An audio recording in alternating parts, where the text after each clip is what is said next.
Halo semua, perkenalkan nama saya Iputu Indradi Prawira. Sebelum saya ke inti video, saya mau bertanya ke kalian. Apakah kalian tahu MUN? Kalau tidak, mari saya jelaskan. Di era globalisasi yang semakin banyak isu yang harus diselesaikan, tidak hanya di ranah internasional tapi juga di ranah lokal. Isu-isu tersebut tentunya tidak dapat diselesaikan sendiri dan memerlukan kerjasama dan diskusi intens untuk memahami dan menemukan solusi yang tepat. Dalam fasilitasi tersebut, di ranah global ada PBB atau UN, sedangkan di ranah lokal tentunya ada banyak organisasi non-profit untuk menyuarakan pendapat. Salah satunya organisasi yang dekat dan mudah untuk dijangkau oleh siswa dan menyuarakan pendapatnya terkait isu internasional atau lokal yang berdampak. Contoh ranah internasional sekaligus lokal adalah organisasi MUN atau Model United Nations yang biasanya berkaitan erat dengan hubungan internasional dan membahas isu-isu global atau lokal. Halo semuanya, nama saya Putra Abitetrata sebagai pewawancara. Hari ini saya bersama dengan Kak Nana, yaitu mahasiswa dari Undayana jurusan HI. Kak Nana akan berbagi pengalamannya sebagai ketua MUN. Halo Kak Nana, bagaimana kabarnya? Halo Tuh Abi, kabarku baik banget dan ya seperti biasa lah sebagai mahasiswa ya gitu. Jadi kalau sekarang aku mau nanya balik nih ke kamu, kalau kabarmu gimana? Oh, kabar saya baik banget. Oke. Hari ini saya izin ya Kak bertanya terkait organisasi MUN serta pengalaman Kakak dalam mengelola organisasi tersebut untuk dijadikan wadah menampung ide-ide atau solusi bagi isu-isu internasional. Oke, sangat diperbolehkan. Saya silakan untuk lebih bertanya. Oke. Pertanyaan pertama, MUN itu apa sih Kak sebenarnya? Oke, mungkin beberapa orang udah tahu ya MUN itu apa. Jadi MUN atau Model United Nations itu adalah simulasi sidang PBB atau Perserikatan Bangsa-Bangsa yang awalnya itu dimulai pada tahun 1921 sebelum LBB atau Liga Bangsa-Bangsa berubah jadi Perserikatan Bangsa-Bangsa. Dan dari sanalah berawal MUN itu terjadi dan kemudian menyebar ke seluruh negara di dunia termasuk di Indonesia dan sekarang di Bali pun sudah ada. Ya. Oke. Selanjutnya pertanyaan kedua, bagaimana simulasi tersebut dilakukan? Oke, baik, untuk simulasi itu ada beberapa step. Yang pertama yaitu ada roll call untuk meyakinkan kehadiran setiap delegasi. Nah, dalam hal ini delegasi akan mengatakan, misalnya Tuabi nih jadi delegasi dari Indonesia gitu. Jadi Tuabi bakalan bilang delegates of Indonesia is present and vote. Jadi dalam hal ini Tuabi itu mewakili suatu negara di dunia. Dan juga di sini kamu bisa memilih untuk present atau present and vote. Jadi kamu bisa memilih untuk hadir saja atau dapat memilih hadir dan juga voting, ikut voting. Lalu yang kedua itu ada general speaker list, yang mana di sini penyampaian pendapat oleh setiap delegasi, yang mana pendapatnya ini dapat dikatakan secara umum ya. Jadi di sini Tuabi sebagai misalnya delegasi dari Indonesia itu akan menyampaikan pendapat tentang negara yang Tuabi bawa. Jadi di sini Tuabi tidak menggunakan nama Tuabi sendiri, tapi menggunakan kami karena Tuabi sebagai delegasi dari Indonesia gitu.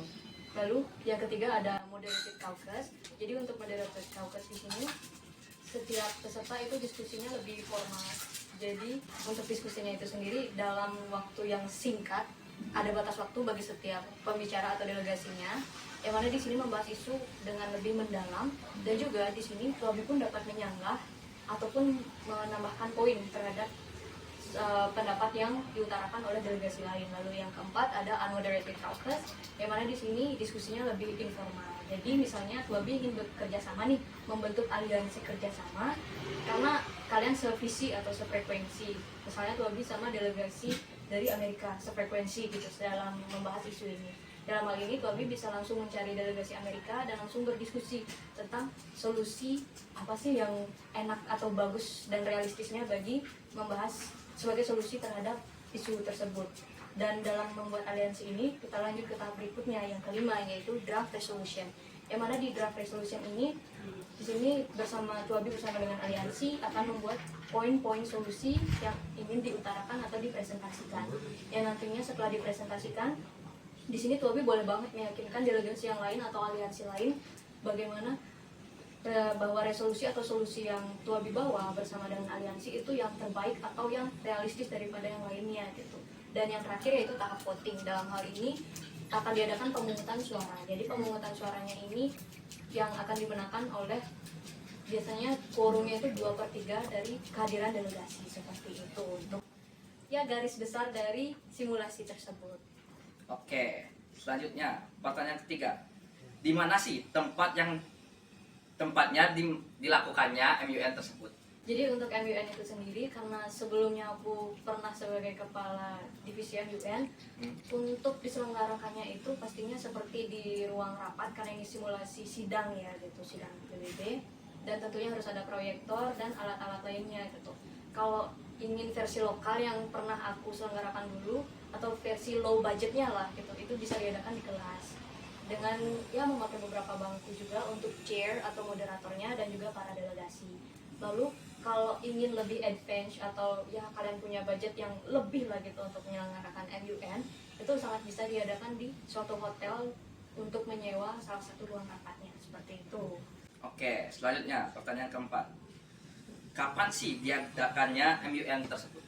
Oke, kalau Modern United Nation atau MUN itu dapat diadakan sesuai dengan periode setiap panitia dari organisasi tersebut. Jadi misal sekalian aku promosi juga gitu. Jadi kalau yang dulu pernah aku kelola itu Udayana MUN Community itu pernah mengadakannya pada periode Agustus. Tapi ini setiap organisasi MUN beda. Misalnya ada Jakarta MUN itu memiliki periodenya sendiri, bisa di awal bulan ataupun di akhir bulan supaya tidak bentrok organisasinya satu sama lain, sehingga dari setiap anggota klub atau organisasi tersebut dapat bergabung ke acara MUN yang lainnya seperti itu.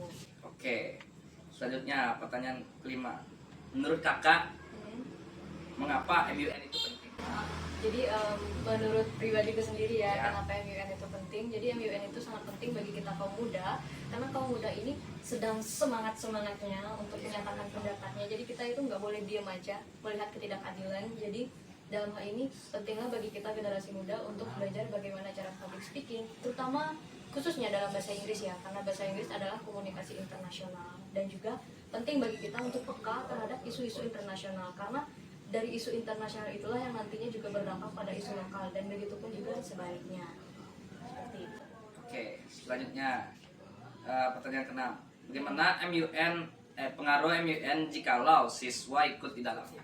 Oke, jikalau siswa ikut di dalamnya, pastinya pengaruhnya itu sangat berdampak sekali ya, terutama pada pribadi siswa tersebut. Yang pertama, mereka bakalan lebih peka isu-isu internasional, dan tentunya ya bisa dibilang mulai lebih luas lah wawasannya gitu. Yang kedua, public speaking mereka akan lebih bagus, terutama dalam bahasa Inggris, karena di sini mereka pun akan lebih banyak menggunakan bahasa Inggris dan juga skill dalam menulis berbahasa Inggris. Seperti itu. Lalu yang ketiga, dalam hal negosiasi, tentunya dalam hal negosiasi pun kita dalam kehidupan sehari-hari pun akan dilatih dalam teknik negosiasinya, dan di MUN inilah salah satu latihan yang bagus untuk melakukan negosiasi seperti itu. Oke, pertanyaan selanjutnya. Ini akan lanjut ke arah pribadi ya Kak. Iya, oke. Dengan mengikuti MUN softball, apa yang bisa dikembangkan? Oke, maksudnya soft skill ya. Soft skill. Iya, oke. Softball. Jadi untuk soft skill yang dapat dikembangkan itu yang pertama pastinya public speaking di bidang bahasa Inggris, dan dimana di sini Tuabi jadi lebih confident atau lebih percaya diri lah untuk berbicara bahasa Inggris gitu. Terus yang kedua, teknik negosiasinya itu semakin baik. Misalnya Tuabi belanja nih ke pasar gitu, terus ngeliat kualitas barangnya tuh rendah, terus Tuabi nggak berani nanya tapi beli-beli aja. Jadi tidak berani menyatakan pendapat. Tentunya di sini dengan adanya MUN dalam kehidupan sehari-hari, dengan Tuabi baca berita, tentunya Tuabi bisa dong menyanggah atau menyatakan pendapat, bilang ke ibunya, "Bu, kok harganya mahal? Padahal ini barangnya itu kelihatan tidak berkualitas loh." Seperti itu. Jadi kamu bisa mengeluarkan pendapatmu. Itu bukan reaksi yang bisa dibilang negatif ya, tapi itu sebagai suatu kritik atau pernyataan pendapat, dan itu memang wajar. Selain itu, selain soft skill negosiasi, juga soft skill berdiplomasi. Kalau kamu pengen masuk HI itu akan sangat bagus sekali. Lalu yang ketiga, pastinya peka terhadap isu-isu internasional. Jadi kamu bakalan tahu nih, pengetahuanmu jauh lebih luas daripada yang lain, dan kamu nggak mudah untuk dibohongi atau ditipu oleh siapapun karena kamu sudah baca sebelumnya. Seperti itu. Oke, pertanyaan selanjutnya. Bagaimana pengalaman kakak mengatur anggota dan mengelola acara tersebut? Oke. Acara MUN. Oke, makasih untuk pertanyaannya. Jadi kalau untuk bagaimana pengalaman mengelola, tentunya karena kita mengelola banyak orang ya dalam suatu organisasi, misalnya ada 70 orang. Nah, di sini komunikasimu tuh harus bagus. Misal kamu sebagai ketuanya nih gitu. Jadi kamu harus menerima laporan dari setiap anggota, setiap koordinator gitu. Kalau misal komunikasinya rusak, maka semuanya akan hancur dan acaranya tuh bakalan bisa dibilang ya hancur total lah karena komunikasi itu tidak ada. Dan penting sekali untuk jujur, terutama dalam hal finansial atau keuangan, karena ini acaranya lumayan gede dan advance atau mewah juga ya untuk sekelas anak kuliah. Dan ya pengalamannya memang pengalaman berharga karena memang melatih leadership kita, tapi ya memang kalau komunikasinya kurang ya disitulah masalahnya. Tuh. Oke. Pertanyaan selanjutnya. Mengapa kakak tertarik dengan MUN?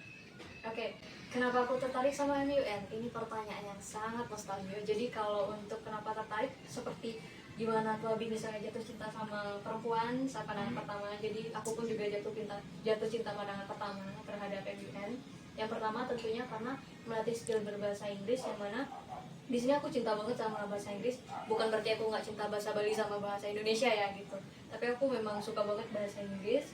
Dan selain itu aku juga sangat tentunya senang ingin mengetahui bagaimana sih negara-negara di dunia itu berinteraksi satu sama lain, dan bagaimana mereka ternyata satu sama lain dapat mempengaruhi dengan adanya misalnya suatu isu lingkungan gitu. Ternyata suatu isu lingkungan di suatu negara itu dapat berdampak ke negara lainnya juga, dan dimana ini akan berdampak juga ke tanah lokal kalau dibuat suatu kebijakannya seperti itu. Oke. Selanjutnya, pertanyaan selanjutnya yaitu siapa yang cocok untuk bergabung dengan organisasi MUN? Oke, sebelumnya di sini aku nanya balik dulu. Tuh Abi mau nggak gabung ke MUN kalau aku tanya nih? Mungkin mau. Oke, jadi tentu saja untuk Tobi boleh banget masuk ke MUN, karena siapapun dapat masuk ke organisasi MUN asalkan dia ingin memiliki keinginan untuk belajar, memiliki keinginan untuk mengetahui bagaimana isu-isu internasional, dan juga tentunya ya berani untuk melatih skill berbahasa Inggrisnya dan juga public speaking gitu. Jadi siapa saja boleh ikut, bahkan untuk orang yang lebih tua pun tidak apa-apa kalau mereka itu dapat menyatakan pendapat, kalau ingin melatih menyatakan pendapat mereka dengan lebih baik gitu. Jadi siapapun boleh ikut, apalagi kamu siswa SMA itu boleh banget untuk ikut, apalagi ikut event-eventnya itu banyak sekali, tidak hanya di Bali tapi juga di internasional pun juga ada seperti itu. Oke, pertanyaan terakhir. Mohon pesan dan kesan kakak bagi kaum muda terkait kegiatan bekerja sama dalam menyuarakan pendapat melalui MUN. Oke, baik. Untuk pesan dan kesanku, mungkin kesannya ya bisa dibilang dengan adanya MUN, kalau kalian ikut MUN itu sangat berharga banget untuk kalian mengerti bagaimana cara kerja untuk bekerja sama satu sama lain, memahami pendapat kalian, ya perbedaan pandangan satu sama lain, dan mentoleransi bahwa setiap orang itu punya sudut pandang yang berbeda dan memiliki pendapatnya masing-masing gitu. Selain itu, untuk pesannya adalah jaga komunikasinya yang baik, karena komunikasi dalam melakukan MUN ataupun dalam berpendapat sehari-hari, misalnya aku interaksi sama Tuan Bini, itu komunikasinya harus penting banget. Misalnya kita miskomunikasi, nanti itu bakalan membuat obrolannya itu entah kemana dan bahkan tidak menuju solusi yang benar gitu kalau untuk menyelesaikan suatu masalah seperti itu. Jadi kalau mau join silahkan join MUN ya teman-teman. Oke, terima kasih kakak atas waktunya. Selanjutnya akan lanjut ke penutupan. Halo, nama saya Madelega Nayotama dan saya akan menyatakan pendapat saya tentang MUN menggunakan bahasa Inggris. Dikarenakan saya lebih nyaman menggunakan bahasa Inggris. In today's day and age, the internet is wrought with emotionally driven opinions and baseless claims. This makes the landscape of the internet filled with malice and vitriol. That is why, in my opinion, MUN is very important, for it teaches you to understand the perspective of every side in an argument, and it also teaches you to argue in a nuanced way. and on top of that, it teaches you the awareness of everything that is going on internationally.